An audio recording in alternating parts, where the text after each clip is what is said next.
निंदा का फल।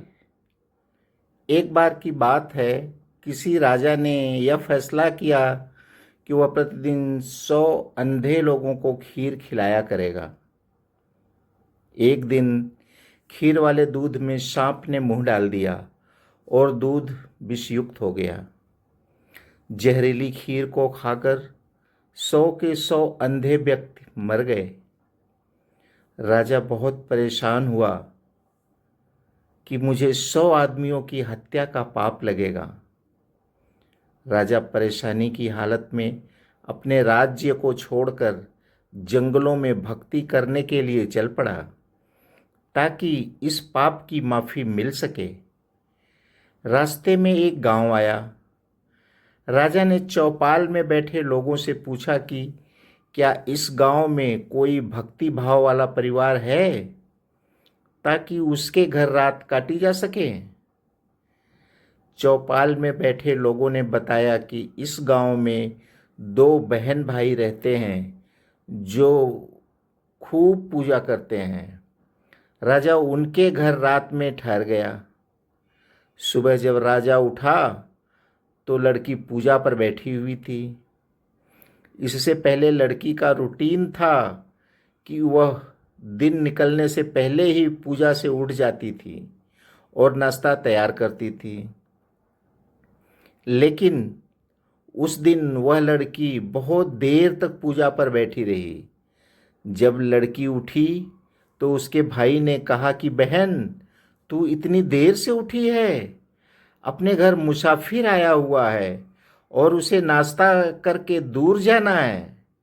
लड़की ने जवाब दिया कि भैया, ऊपर एक मामला उलझा हुआ था। धर्मराज को किसी उलझन भरी स्थिति पर कोई फैसला लेना था और मैं वह फैसला सुनने के लिए रुक गई थी, इसलिए देर तक ध्यान करती रही। तो उसके भाई ने पूछा, ऐसी क्या बात थी? तो लड़की ने बताया कि फला राज्य का राजा अंधे व्यक्तियों को खीर खिलाया करता था, लेकिन सांप द्वारा दूध में विष डालने से 100 अंधे व्यक्ति मर गए। अब धर्मराज को समझ नहीं आ रहा कि अंधे व्यक्तियों की मौत का पाप राजा को लगे, सांप को लगे या दूध बिना ढके छोड़ने वाले रसोइये को लगे। राजा भी सुन रहा था। राजा को अपने से संबंधित बात सुनकर दिलचस्पी हो गई और उसने लड़की से पूछा कि फिर क्या फैसला हुआ। लड़की ने बताया कि अभी कोई फैसला नहीं हो पाया था। तो राजा ने पूछा कि क्या मैं आपके घर एक रात के लिए और रुक सकता हूँ? दोनों बहन भाइयों ने खुशी से उनको हाँ कर दी।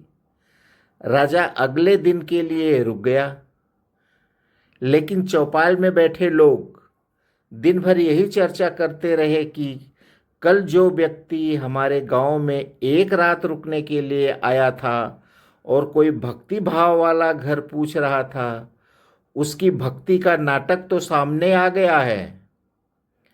रात काटने के बाद वह इसलिए नहीं गया क्योंकि जवान लड़की को देखकर उस व्यक्ति की नीयत खोटी हो गई।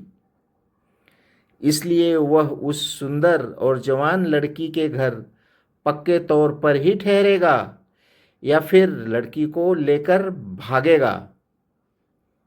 दिन भर चौपाल में उस राजा की निंदा होती रही। अगली सुबह लड़की फिर ध्यान पर बैठी और रूटीन के टाइम अनुसार उठ गई। तो राजा ने पूछा, बेटी, अंधे व्यक्तियों की हत्या का पाप किसको लगा? तो लड़की ने बताया कि वह पाप तो हमारे गांव के चौपाल में बैठने वाले लोग बांट के ले गए। तो भाइयों, इस कहानी का सारांश यह है कि किसी की निंदा करना अत्यंत निंदनीय है। निंदक हमेशा दूसरों के पाप अपने सिर पर ढोता रहता है और दूसरों द्वारा किए गए उन पाप कर्मों के फल को भोगता भी है। अतः हमें सदैव निंदा से बचना चाहिए। यदि यह कहानी आपको अच्छी लगी तो इस कहानी को लाइक करें, यार दोस्तों को शेयर करें और इस तरह की कहानी को नित्य पाने के लिए इस चैनल को सब्सक्राइब करें। धन्यवाद।